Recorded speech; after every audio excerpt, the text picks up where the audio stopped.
Ini katanya ya, pinjol yang selalu mendatangkan debt kolektornya ke rumah. Itu menurut versi orang-orang yang selama ini selalu ketakutan dan dihantui dengan hal itu. Pertama mungkin Kredivo, kedua mungkin Aku Laku, ketiga mungkin Tunaiku, yang keempat mungkin dari Kredit Pintar, yang kelima dari Shopee mungkin ya, yang keenam mungkin dari Home Credit dan lain sebagainya.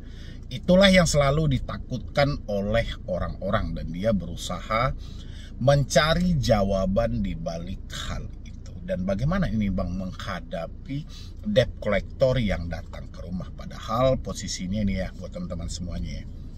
Saya sudah habis 6 tahun ada di sini, jalan 7 tahun ya, untuk mengedukasi orang-orang yang telat bayar pinjol atau tidak mampu bayar pinjol. Bahkan dengan segala ketidaktahuan mereka, akhirnya mereka terjerumus dalam pinjaman online. Jadi sudah mau jalan 7 tahun ya, saya mengedukasi dan selalu memberikan nasihat-nasihat buat teman-teman semuanya.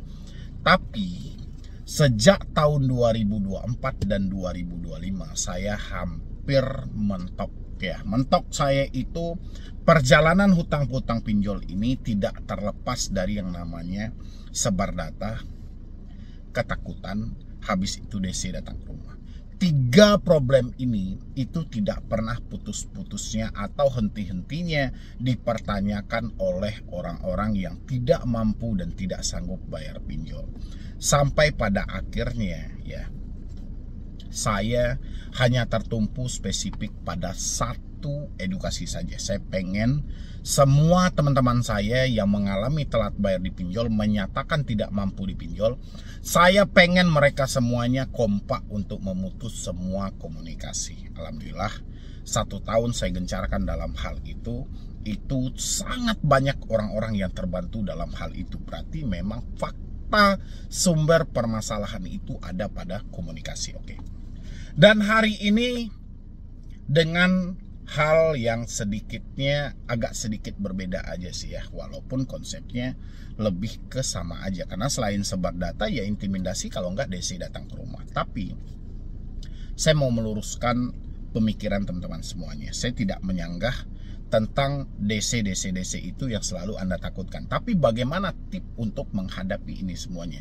Bagaimana cara untuk menghadapi ini semuanya gitu loh. Di tengah situasi kita tidak mampu bayar, otomatis kita selalu ketakutan dengan hal-hal yang seperti ini. Bukankah begitu yang teman-teman cari semuanya? Oke. Untuk Anda yang baru telat bayar di pinjol-pinjol legal seperti yang saya sebutkan tadi, saya berharap teman-teman semuanya tolong paling utama adalah berdamai dengan pemikiran sendiri ya. Karena kalau Anda tidak berdamai dengan pemikiran Anda sendiri, Anda akan dibawa oleh pemikiran Anda ke sesuatu yang lebih kejam lagi daripada ini. Ini ranah pinjaman online loh. Ya, apapun bentuknya, pinjaman online akan berupaya sebisa mungkin dari jarak yang sangat jauh antara Anda dengan mereka, tapi mereka akan membuat ini dengan jarak yang sangat dekat. Padahal faktanya dengan jarak yang sangat jauh. Tapi mereka akan berusaha untuk mendekatkan hal itu supaya Anda merasa tertekan dan Anda dihantui dengan bayang-bayangan mereka. Ya, makanya saya pengen dulu teman-teman harus berdamai dengan diri sendiri. Habis itu untuk teman-teman juga, daripada Anda terus-menerus ya memikirkan DC, FC ya.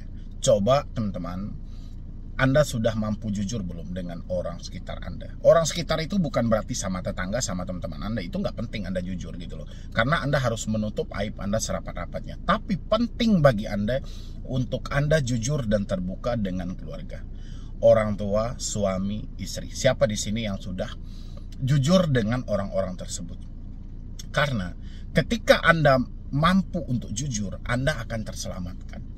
Seketika Anda tidak akan dihantui lagi dengan yang namanya kapan DC datang ke rumah, daerah mana yang akan dikunjungi. Dan untuk menghadapi DC yang datang ke rumah menurut versi teman-teman semuanya, mungkin teman-teman tujuannya sedia payung sebelum hujan, ingat sebelum kena. Jadi ketika mereka sudah datang ke rumah, kita sudah tahu apa yang harus dilakukan. Oke. Sebenarnya tidak ada rumus spesifik dalam hal ini gitu loh. Untuk menghadapi DC tidak ada spesifiknya. Spesifiknya hanya terjadi pada diri Anda gitu loh. Ketenangan Anda sangat nomor satu. Anda nggak boleh gerasa gerusuk, Anda nggak boleh menunjukkan suatu kecemasan, Anda nggak boleh menunjukkan suatu kelemahan. Anda penting ya, Anda untuk berdamai dengan pemikiran Anda harus usahakan untuk tenang dan Anda jujur dengan keadaan hari ini. Ya, tanyakan dulu debt collectornya. Jangan langsung Anda buru-buru menunjukkan suatu kelemahan Anda. Oh, mohon maaf, yang begana, yang begini, segala macam. Jangan pernah sesekali teman-teman lakukan hal seperti itu. Ya, teman-teman harus tenang dulu, dengarkan dulu tujuan dan maksud mereka datang itu seperti apa gitu. Ya, biarkan mereka memperkenalkan diri dulu. Otomatis mereka akan menyampaikan, mohon maaf Bu, kami dari aplikasi ini dan aplikasi ini. Anda nggak usah takut gitu loh. Dalam hal itu Anda nggak usah takut. Layani kayak biasa. Kayak mana Anda menghadapi seorang tamu. Ya, baru selesai mereka berhenti berbicara, posisinya diri Anda sudah sangat tenang dan Anda tenang banget gitu loh. Anda baru bisa mempertanyakan soal kelengkapan mereka. Mohon maaf Pak, Bu, ya. Saya sedikit membaca, saya sedikit mengetahui kata OJK sesuai dengan aturan yang telah diterbitkan OJK untuk debt collector lapangan atau petugas lapangan atau FC lapangan yang menjalin kerjasama dengan perwakilan perusahaan tertentu. Ketika dia berhadapan dengan nasabah, dia harus menunjukkan yang pertama mungkin identitasnya dulu, ID card-nya dulu, supaya kita lebih jelas kita berbicara dengan siapa, benar apa tidak dia perwakilan dari perusahaan itu. Ya, habis itu kita juga harus tahu soal surat kuasa. Ya, benar atau tidak dia dikuasakan oleh perusahaan tempat kita berhutang itu untuk mewakilkan menjemput tagihan.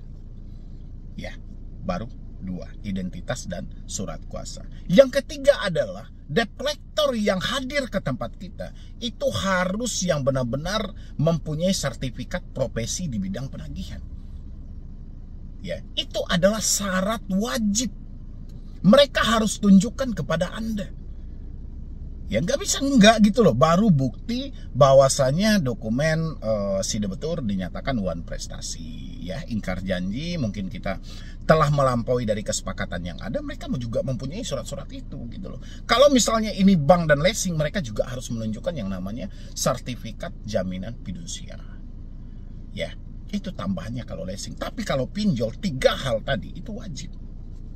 Salah satu tidak bisa mereka penuhi, ya kita sampaikan. Mohon maaf Pak. Ya mungkin Bapak sudah sampai ke sini.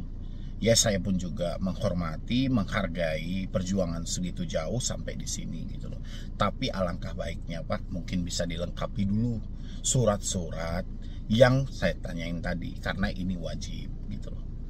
Ya, jadi kita nggak langsung kepada pokok pembahasannya. Kalau mereka sudah menunjukkan, mereka sudah memperlihatkan, oh ini Bu, ini Pak surat saya. Oke, kita jelaskan apa yang sedang terjadi. Kenapa kita tidak mampu bayar? Kenapa kita tidak sanggup bayar? Ya, terserah nanti debt collectornya mau menerima dengan kejujuran kita dengan keadaan yang ada atau tidak, itu kembali ke dianya. Karena tugas dia bukan menampung soal alasan kita, tapi mereka melakukan penagihan, mempertanyakan ada apa sebenarnya. Ya, yang penting teman-teman jangan pernah menunjukkan suatu kelemahan gitu. Ya, itu buat teman-teman semuanya, karena teman-teman itu kebanyakan ya, ketika berkomunikasi dengan penagih hutang itu menunjukkan suatu kelemahan. Ketika Anda menunjukkan suatu kelemahan, di saat bersamaan si penagih hutang tadi yang semula tujuan dia tidak ada untuk melakukan penekanan terhadap dirimu, akhirnya dia melakukan. Karena dia melihat satu peluang bahwa orang ini mengalami ketakutan, orang ini mengalami gangguan gitu loh. Ya, dia menampak celah seperti itu. Ya, itu buat teman-teman semuanya syarat wajib yang harus dipenuhi oleh debt collector. Oke. Habis itu di beberapa orang ya yang sudah mempraktekkan hal itu, sering terjadi perdebatan dengan debt collector. Perdebatannya, debt collector akan meminta timbal balik. Ketika kami menunjukkan dokumen yang Anda minta, apakah Anda melakukan pembayaran? Oke, teman-teman bisa hafal POJK-nya. POJK tentang yang saya sampaikan tadi, teman-teman bisa hafal itu. Tunjukkan sama mereka. Apakah ada OJK membilangin di sana ketika dokumen ini sudah lengkap, itu debitur harus melakukan pembayaran hari itu juga? Kan enggak. Kenapa mereka diperintahkan sampai ke rumah kita? Karena ada permasalahan dalam pembayaran. Ya, berarti ada problem dalam perjalanan keadaan si debeturnya. Oke, teman-teman semuanya. Yang penting seperti tadi, Anda usahakan tenang. Jangan pernah menunjukkan suatu kelemahan. Ketika Anda menunjukkan suatu kelemahan, itulah terjadi perdebatan. Itulah terjadi saling sanggah lah gitu loh. Ya, jadi untuk teman-teman semuanya yang selalu bingung, bagaimana nih menghadapi debt collector yang datang ke rumah ya. Padahal hal ini sebenarnya teman-teman, kenapa saya tidak mau membahas hal ini secara spesifik? Karena ini adalah rawan gitu loh. Saya ini konten mengedukasi, saya memotivasi teman-teman semuanya. Ketika saya membahas problem tentang hal ini gitu loh, ya ini semua orang akan ketakutan, ya. Semua orang akan kecemasan gitu loh. Makanya ketika saya live misalnya di YouTube, saya live di TikTok atau di aplikasi lainnya, terus ada yang bertanya, Bang, apakah pinjol ini mendatangkan DC ke rumah? Itu saya nggak pernah jawab gitu loh. Karena kenapa saya nggak pernah jawab? Pertama, yang bertanya ada di daerah mana? Yang bertanya hutangnya berapa? Oke, ketika saya menjawab pertanyaan ini, itu yang berdampak semua penonton yang sedang menonton. Ya, karena mereka tidak bisa stabil. Ketika saya menjelaskan orang yang bertanya itu berada di Jakarta, orang yang ketakutan berada di Kalimantan, orang yang ketakutan berada di daerah Sabang sana gitu loh. Itu yang terjadi. Makanya ketika Anda bertanya, Bang, apakah ada DC lapangannya? Apakah mereka menurunkan DC lapangan? Saya nggak pernah jawab itu. Demi menyelamatkan pemikiran teman-teman yang lainnya. Karena ada kita yang bisa stabil ketika saya menjawab, ada yang tidak gitu loh. Saya menjawab pertanyaan si A, si B, si C, dan lainnya itu ketakutan. Ya, ini sensitif. Makanya saya nggak mau gitu loh. Dan faktanya, walaupun pinjol-pinjol yang saya sebutkan tadi itu sering dilaporkan orang-orang mendatangkan DC ke rumah, tapi tidak semuanya akan dikunjungi. Ya, apa alasannya Bang tidak semuanya dikunjungi? Karena si pinjol tahu masih banyak debt collector mereka yang belum memenuhi syarat. Ya, walaupun di lapangan banyak si debetur yang tidak memahami aturannya seperti apa. Oke, teman-temanku semuanya, mudah-mudahan ini membantu ya. Jangan pernah Anda takut, jangan pernah menunjukkan suatu ketakutan. Kalau memang sudah tidak mampu ya sudah. Yang penting jangan pernah menyelesaikan hutang dengan cara berhutang. Ingat moto solusi hutang, lebih baik kita malu sesaat daripada hancur selamanya. Dan terima kasih banyak teman-teman telah hadir. Silahkan lanjutkan menonton video ini. Di luar dugaan dari teman-teman semuanya, ya, kalau misalnya Anda tidak melakukan pembayaran di pinjol, maka pihak perusahaan pinjol akan menyita aset-aset yang ada, unit kendaraan pribadi, BPKB dan STNK kendaraan pribadi, perjanjian tanah, barang pribadi seperti HP, TV, dan lain-lain. Takut kan? Kalau takut, yuk simain video ini sampai habis. Jangan teman-teman skip ya. Kalau teman-teman lompat-lompatin, yang ada sayanya yang dibully gitu loh. Ini tujuannya untuk menyemangati Anda biar membantu menjawab semua ketakutan atau ancaman yang dilontarkan oleh debt collector karena Anda telat bayar gitu loh, supaya bisa menstabilkan pemikiran Anda juga. Dan seperti biasa ya, teman-teman semuanya yang belum mensupport channel ini boleh disupport dulu, karena supportan dan dukungan Anda itu sangat luar biasa. Saya bertahan di sini alhamdulillah mau tahun ke-7 ya, tahun ke-7 mengedukasi teman-teman semuanya. Ya, mengedukasi teman-teman semuanya, mungkin masih dengan tema yang sama tentang mengedukasi soal pinjaman online. Karena rasa saya menentukan topik ini, pertama berdasarkan pengalaman pribadi, yang kedua ini adalah pembahasan yang sangat menarik menurut saya, karena masih jarang banget orang yang membahas tentang hal ini. Sementara setiap hari orang-orang selalu saja nyemplung ke dalam ranah hitam yang seperti ini ya. Dan teman-teman juga bisa menjadi membership di channel ini sebagai bentuk apresiasi Anda juga ya. Nanti Anda bisa bergabung di grup WA, konsultasi langsung sama saya juga boleh, atau hanya sebatas mengapresiasi saja. Oke, yang mau kita bahas hari ini tentang galbay pinjol yang masih menjadi misteri di luar dugaan yang disampaikan oleh debt collector. kolektor. Untuk teman-teman semuanya mungkin sudah tidak heran lagi dengan kata-kata pertama proses jalur hukum, menjatuhkan ke One Prestasi, membawa ke kantor polisi, akan memproses ke jalur pidana. Mungkin sudah nggak asing lagi ya dari diri teman-teman semuanya, tapi apa boleh buat gitu loh. Saya pun selalu berulang kali menyampaikan. Mungkin teman-teman selalu bertanya, kenapa debt collector melontarkan hal yang sama berulang-ulang kali? Ya salah satunya pengancaman dengan kata One Prestasi, lalai dan segala macam, pemrosesan ke jalur hukum. Mungkin teman-teman selalu bertanya, kenapa hal ini selalu dipakai? Kenapa debt collector seakan mati ide dalam penagihan? Kenapa selalu dengan momen-momen seperti ini, kata-kata dengan seperti ini gitu? Anda tahu nggak alasannya apa? Karena diri Anda sendiri gitu loh. Ya, saya dulu beberapa video saya sempat menyampaikan. Anda tahu nggak kenapa pinjol melalui debt collector selalu melakukan penekanan? Karena Anda yang membuat hal ini mereka pakai selalu. Setiap kali diancam, Andanya ketakutan, terjadi gali lubang tutup lubang. Ya, dan Anda melakukan pembayaran. Setiap kali mereka menyampaikan akan memproses Anda ke jalur hukum, Anda mencari talangan dana dengan menggadaikan aset-aset yang ada. Terjadi pembayaran. Ya, jadi mereka beranggapan kata-kata yang mereka gunakan, cara-cara yang mereka pakai ini adalah cara yang sangat pamungkas. Ya. Makanya ini dipakai terus-menerus karena banyak debt collector yang berhasil ketika menggunakan nada-nada yang seperti ini, kata-kata yang seperti ini. Makanya saya selalu himbau sama teman-teman semuanya, kalau sudah diancam tidak sesuai lagi dengan aturan yang berlaku, mohon jangan pernah Anda bayar aplikasi itu atas dasar apapun. Ya, jangan gitu loh. Jangan ditunggu dicaci maki dulu baru bayar. Diancam dulu baru bayar, proses-proses hukum dulu baru kita bayar. Jangan gitu loh. Ya, kalau Anda bayar sebelum ada caci maki.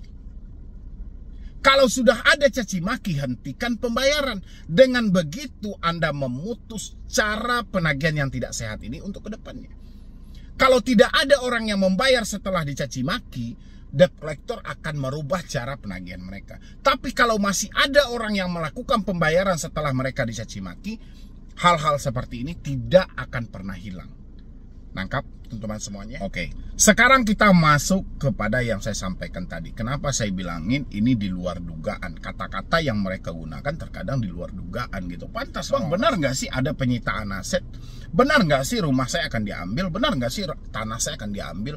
Benar nggak sih kendaraan saya akan diambil? Kan selalu itu pertanyaan yang muncul-muncul pada saya gitu. Ternyata bukan inisiatif dari pemikiran dia, tapi memang disumbang karena chat WhatsApp yang mereka terima. Berarti kan selama ini nggak salah saya menyampaikan sama Anda, tolong dong komunikasinya kalau memang Anda sudah tidak mampu bayar, komunikasi paling utama harus Anda putus supaya menghentikan drama yang merugikan diri Anda gitu. Anda boleh lihat dulu sebelah saya di sini. Peringatan tegas ya, judulnya peringatan tegas, nomornya 0857 1353 5831. Oke. Sesuai hasil analisa dari aplikasi kami bahwa batas waktu pinjaman Anda sudah memasuki kategori One Prestasi. Oke. Di poin awal dulu ya teman-teman semuanya. Sesuai hasil analisa dari aplikasi kami, hanya sebatas aplikasi kami. Tidak mereka sebutkan aplikasinya apa. Misalnya aplikasi kami A misalnya gitu, aplikasi kami B misalnya gitu kan, kita lebih jelas gitu. Ini enggak, dia hanya aplikasi kami. Berarti ini akan dipakai ke semua nasabah yang telat bayar. Mau pinjol A, mau pinjol B, mau pinjol apapun, ancaman seperti ini akan dipakai selalu karena dia tidak menunjukkan secara spesifik dari aplikasi mana dan hutang siapa. Ya. Batas waktu pinjaman Anda sudah memasuki kategori One Prestasi. Lalai dalam melaksanakan kewajiban sebagaimana yang telah ditentukan dalam perjanjian dibuat saat pengajuan pinjaman. Maka dari itu sudah saatnya kasus pinjaman Anda akan kami lanjutkan ke level berikutnya. Siapkan dananya lunas di tempat surat kuasa penagihan, surat pendampingan RT atau RW, data diri nasabah, foto KTP, foto selfie, riwayat pinjaman.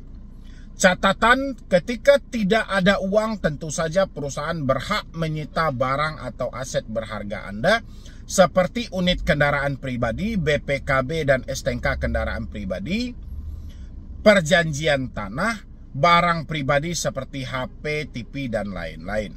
Harap respon pesan kami agar kami dibantu cicil. Memang luar biasa gitu loh, kata-kata yang mereka gunakan luar biasa. Tapi teman-teman ya, hal-hal seperti ini yang ada di layar Anda ini sudah cacat gitu loh. Setakut-takutnya Anda dalam membaca ini, lebih takut debt collector yang menagih. Pertama, tidak mereka sebutkan satu pun mereka perwakilan dari perusahaan mana untuk melakukan penagihan. Itu yang pertama. Yang kedua, tidak dijelaskan secara nama Anda. Yang ketiga, tidak dijelaskan berapa nominal hutang Anda. Ini menandakan mereka real hanya melakukan penekanan dan pengancaman. Sisanya Anda diminta untuk meraba-raba. Ya, sebenarnya mereka melakukan hal seperti ini, mereka sudah ketakutan.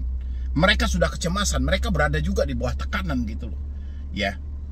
Tapi Andanya juga ketakutan. Jadi imbang gitu. Udah pesannya buta, tidak jelas dari mana. Andanya ketakutan gitu loh. Benar kata-kata yang mereka gunakan ini sangat membingungkan dalam pemikiran kita.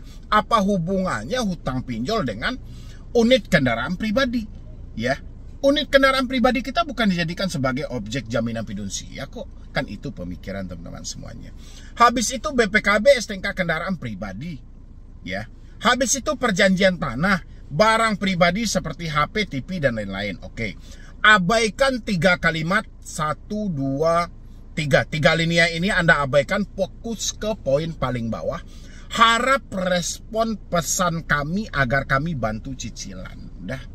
Di sanalah mereka gitu loh. Jadi kata-kata yang mereka gunakan dari atas sampai ke bawah ada 3 alinea ini, itu hanya pemanis dalam penagihan supaya kelihatan lebih profesional, supaya kelihatan ini benar-benaran gitu loh. Padahal mereka cuma 1 kalimat, harap respon pesan kami, karena dia butuh Anda merespon. Begitu Anda merespon berarti mereka beranggapan, wah Anda masuk nih dalam perangkap mereka. Ya, ketika Anda respon, oh ya jangan dong, gini dong, segala macam, mohon maaf duit saya belum ada, kan Anda respon namanya itu. Berarti Anda masuk dalam perangkap mereka. Tujuannya itu, berarti dia menandakan, wah nomor ini masih aktif nih, nomor ini masih dipakai nih, nomor ini masih bisa transaksi dan segala macam gitu loh. Masih ada timbal balik tanya jawabnya gitu loh. Dan mereka akan menghajar Anda habis-habisan. Makanya buat teman-teman semuanya, kalau sudah mendapati pesan-pesan buta seperti ini, jangan pernah Anda balas. Ya, sebisa mungkin ganti dan hapus WA Anda. Ya, habis itu ganti nomor Anda gitu. Ini nggak perlu Anda respon dan tidak perlu Anda tanggapi. Ini bullshit semuanya. Ya, tidak ada yang namanya tarik kendaraan pribadi. Ya, tidak ada yang namanya BPKB STNK kendaraan pribadi kita diambil. Tidak ada namanya perjanjian tanah. Ya, tidak ada barang pribadi seperti HP, TV dan lain-lain. Nggak ada hubungannya gitu. Orang mereka melimpahkan Anda untuk proses hukum aja nggak ada kok. Dan barang-barang ini tidak dijadikan sebagai jaminan dalam hutang kita kok. Mana ada Pak? Ini KTA loh, kredit tanpa anggunan. Ya, ini ranah pinjaman online, tidak bertemunya antara si pemberi dan si penerima. Ngapain Anda ribet-ribet dalam hal ini? Mereka juga cacat gitu loh. Mereka tidak menjelaskan mereka dari aplikasi mana. Mereka tidak menyebutkan nominal hutang Anda berapa. Mereka juga tidak menjelaskan siapa nama Anda gitu. Ngapain harus takut? Ya, saya berharap buat teman-teman semuanya, daripada ini menjadi malapetaka terus dalam diri Anda, ya, sehingga Anda direpotkan pemikiran Anda untuk memikirkan hal-hal yang tidak pantas, saya pengen komunikasi Anda aja gitu loh. Ya, seandainya ini tidak Anda tampung dalam WhatsApp Anda tidak akan sepanik ini. Seandainya ini tidak Anda baca, Anda tidak akan stres ini. Ya, jadi teman-teman semuanya, Anda sayang nggak sih sebenarnya sama diri Anda? Kalau Anda sayang sama diri Anda, jangan biarkan caci maki dan hinaan itu terus ada dalam hidup Anda gitu loh. Please, ya, ayo kita berbenah diri. Kalau nggak diri kita, siapa lagi gitu? Kalau nggak kita yang membebaskan diri kita dari semua ini, siapa lagi? Nggak ada orang lain yang bisa kecuali diri kita. Ayolah teman-teman semuanya, sama-sama kita melangkah buat ke depan, sama-sama memperbaiki lagi gitu. Kita hapus semua hal yang mengganggu pemikiran kita. Mana itu yang mengganggu pemikiran kita? Ya dimulai dari telepon, WhatsApp, email. Biar Anda bisa fokus bekerja. Anda fokus bekerja, fokus berusaha gitu. Anda lihat di berita-berita semuanya, ekonomi global sedang bermasalah. Ya, kita yang ada di dalam lingkungan nasional ini, ya kita juga ikut bermasalah walaupun kita hanya perputaran ekonomi lokal. Tapi dampaknya sangat terasa. Ya, sementara Anda bukannya serius mencari bagaimana jalannya kita menstabilkan ekonomi kita, malah Anda fokus mencerna ucapan-ucapan yang tidak jelas gitu loh. Ucapan yang tidak pasti. Jadi, please lah teman-teman semuanya. Ya, tanyalah ke diri Anda gitu loh, mau sampai kapan? Uang sudah tidak ada. Anda menyatakan sudah tidak mampu. Tapi Anda biarkan Anda dicaci maki setiap hari. Anda ditakut-takuti setiap hari. Seakan Anda tidak sayang sama diri Anda gitu. Ya, saya sudah sampaikan sama teman-teman semuanya. Pinjol ini resikonya tidak berat.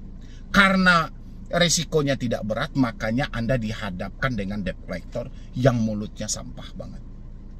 Ya, tapi debt collector hanya berpegang pada satu kekuatan, komunikasi. Sesampah apapun mulutnya, kalau komunikasinya sudah tidak berjalan dengan maksimal, komunikasinya sudah Anda putus, mulut sampah itu pun akan hilang seketika itu.